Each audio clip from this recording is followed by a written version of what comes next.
Okay, welcome back to another video recording session. Video log recording session, of me talking about very basic genetic algorithm stuff. The date is 2025, March the 4th of March. And in this notebook, Python notebook, which is titled Gen Algo Grid Search 1, I'm going to try to assess the impact that number of generations has on the evolution and effectiveness of solution generation or entity generation, with a population of null entities that contain nothing to begin with, what I called void genes in the last video. I think before I'm not really sure, but I have to point out that before my YouTube channel was removed, where I left the video logs as not as, but through live streaming, and ranted on about a lot of stuff and concepts. And I do have to point out that it should not just be called solution.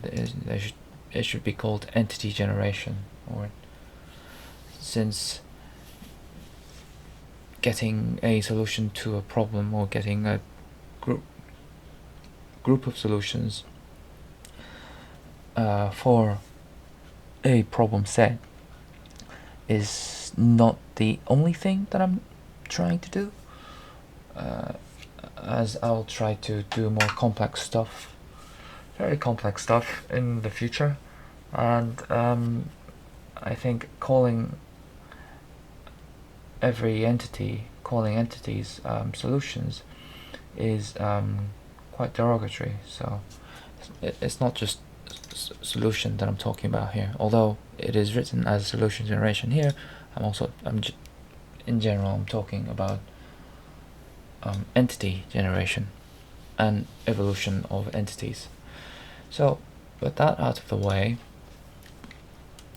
the rest of this notebook, most of it, at least the first half of it, is almost the same, except maybe a few tweaks here and there to streamline the whole process.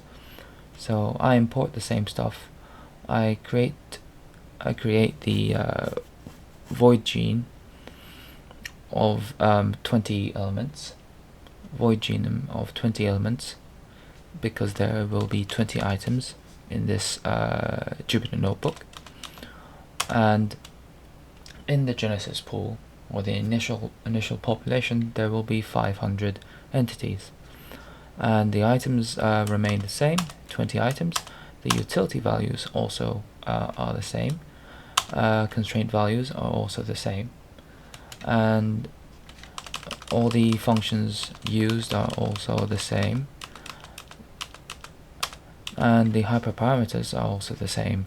Max constraint being 4000, the threshold, so do not go above 4000 or that entity will be struck out. Population size is 500, number of items is 20, and genome length is the same as number of items, because there are 20 items to choose from for the knapsack problem in this case. Mutation rate is 3%, crossover rate is 0.7, generations is I wrote 10 here, but it's going to change, so let's just run that. The value for generations is going to change, because I'm going to try to determine the effectiveness of entity generation, entity creation and generation, entity generation, entity evolution, by varying the number of generations. So it will it'll go from 10, or it could be 50, it could be 100, it could be 500, 2,000, 3,000, or any kind of number, or it could even be infinite if I want, but I'm not going to do that right now. I just need to sneeze.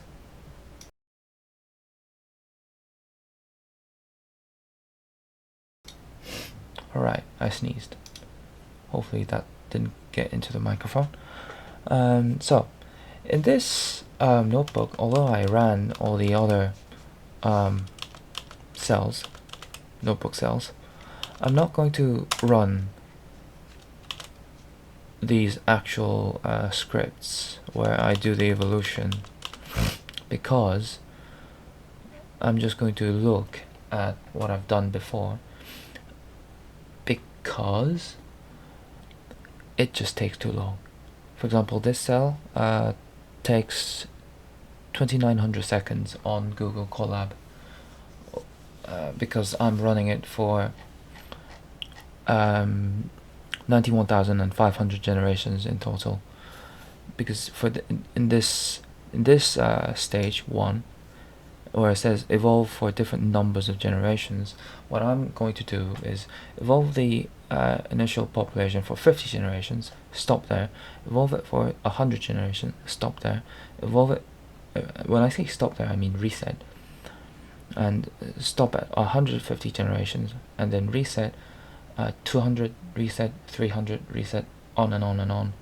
The number of generations goes up, increases by 50, and for every time it gets reset, the average of top 20 and 30 entities, when I say average, the average of summed utility values of the entities in that remaining population, in that world or remaining population, will be calculated, the average of top 20 and 30, and those values will be saved in a list or a dictionary in this case, anyway, stored, and then once that is done, I plot them depending on the I plot them against the number of generations that it took for that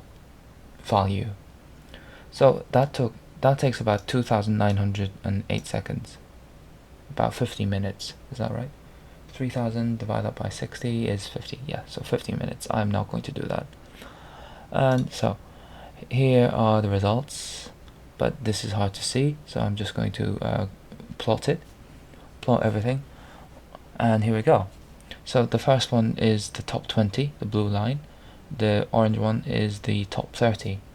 So it's quite obvious that the top 20, average of top 20, will be better than the average of top 30.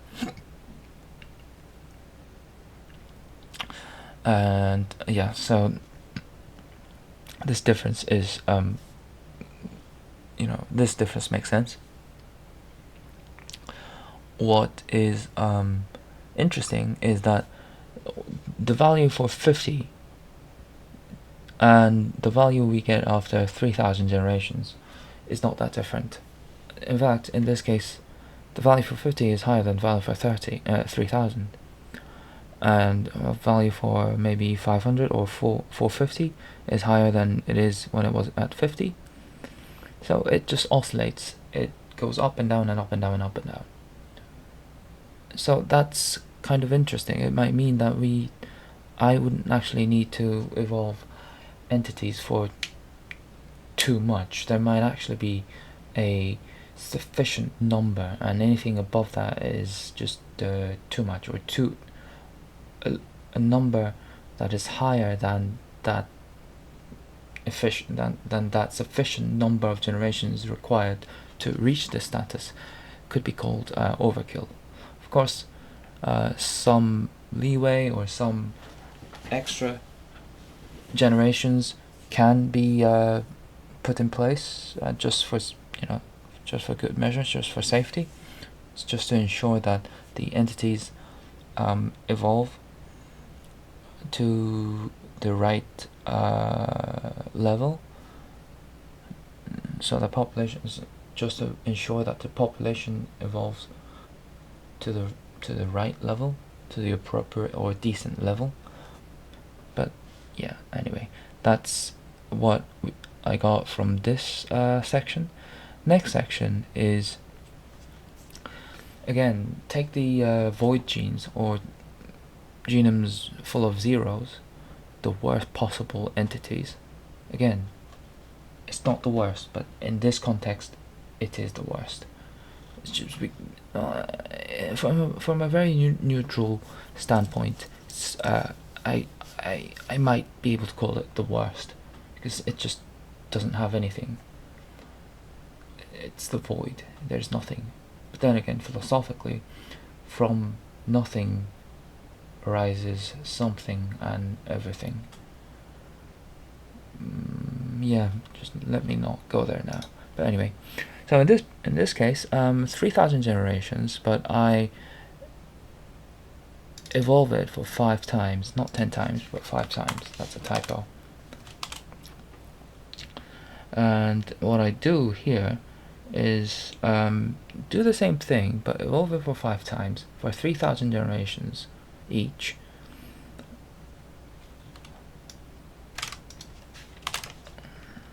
Let me just write that. I don't know how that took so little time. Anyway, don't run this. And when I assess it by measuring the performance of the top how many?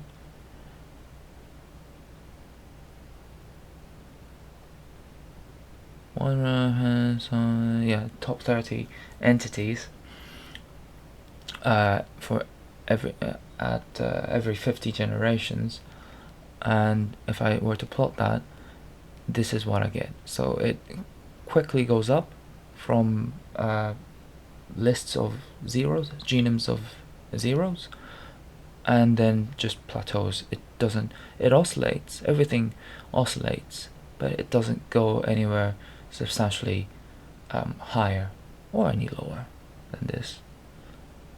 This is what I got from all the for all the 5 runs.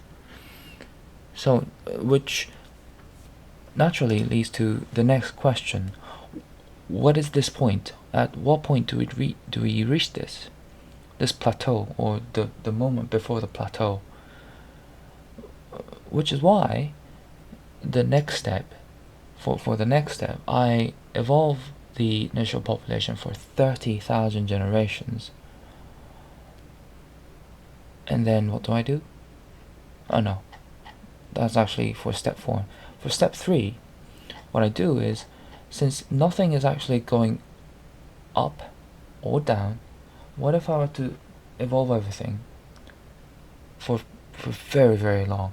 I mean, 3,000 is already long enough, I think, given that it plateaus way before 500. But I wanted to evolve it for 30,000 generations. So, and that took me about 956 seconds. Don't run this. Okay. So, almost 1,000 seconds on this Google Colab. And for this, I only did it once, I think. Yes, I did it once. And here's what I got. So if you look here, it was recorded at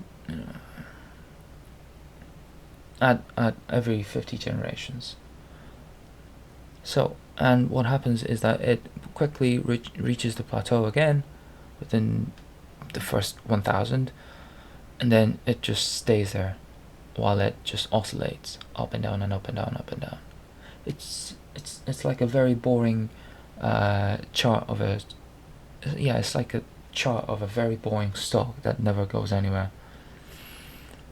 So the next step is what I just said right before this, which I mistook it, is this: when does that plateau happen?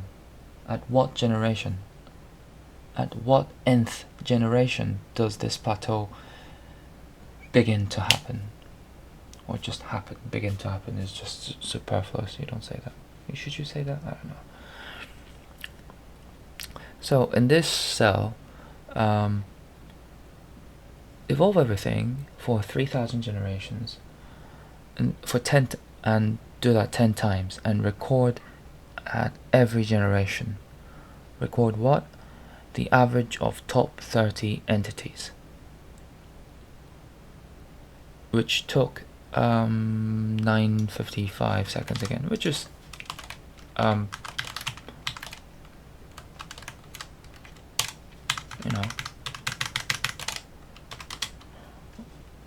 which is obvious because for this and this, we're doing the same number of generation per turn, or generation times iteration. This is iterate once, but 30,000 times. This is iterate 10 times, but do it for 3,000 generations. So this is again 30,000 generations. Okay, should do that in front of the microphone while I'm recording. I'll try not to. So again, around 1,000 seconds. So pretty long in Google Colab, and this is what I got. It quickly reaches the plateau.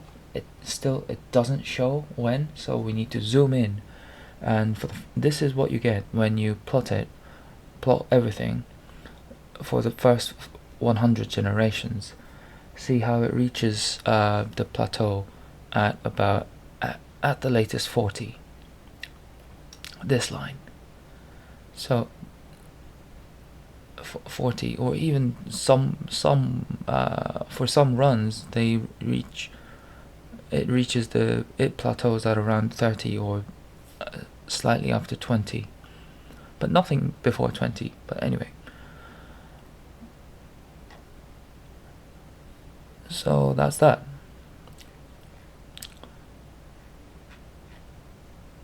So in this notebook, I have found out, or I have confirmed, that things plateau, and they don't, and from that point on, it doesn't get any better or any worse. Hence the word plateau. Regardless of how long the total number of generations is. Maybe, if you think about it, the reason could be that I am the highest any entity can reach is 710. We know that now. I know that now, and since I am measuring the average of top 30 entities, the first one can be 710. The second one can also be 710, but the third one may or may not be 710. It could be 700 or 695, and on, and it will just, the score will just go down slightly, start decreasing, and I am measuring the average. Sure, that's fine. But for the average of the top 30 entities to go up,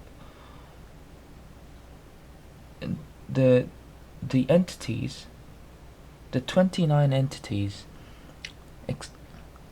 following the very top entity would also have to be catching up to the top one, and that's quite hard with all the mutation going on.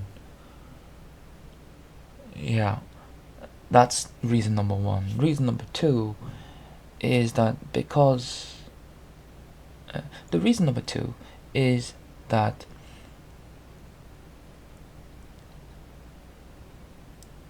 for the parent selection algorithm and the weights used heavily favor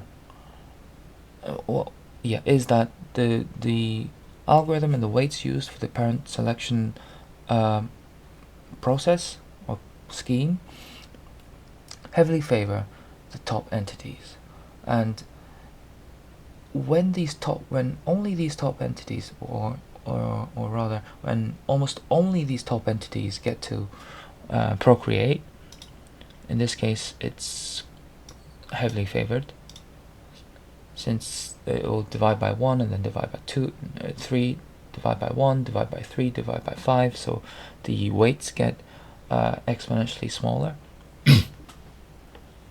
for every entity that is way down the list. So when that happens, diversity is decreased, and the only way to innovate without hitting that threshold, without going over that threshold and being struck out, is to learn from other entities that are not in the top area or the top of the list.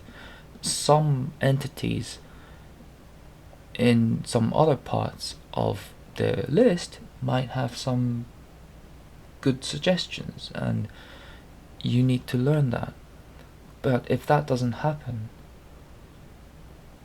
the only way to pick that up, learn from that difference to make an entity, for an entity to make itself better, to improve itself, is through mutation, which is at 3% right now. But mutate wrong, you get struck out, because now you are above the threshold. Now that the entity is above the threshold because it mutated wrong, and now it is overweight, in quotes, it will be struck out of the population. So that's why I think that's why this happens. The population keeps losing its best ones. Of course, there are ways to keep those, but that is for another video. Okay, cool. I think that's about it. Thanks for watching, listening. Goodbye.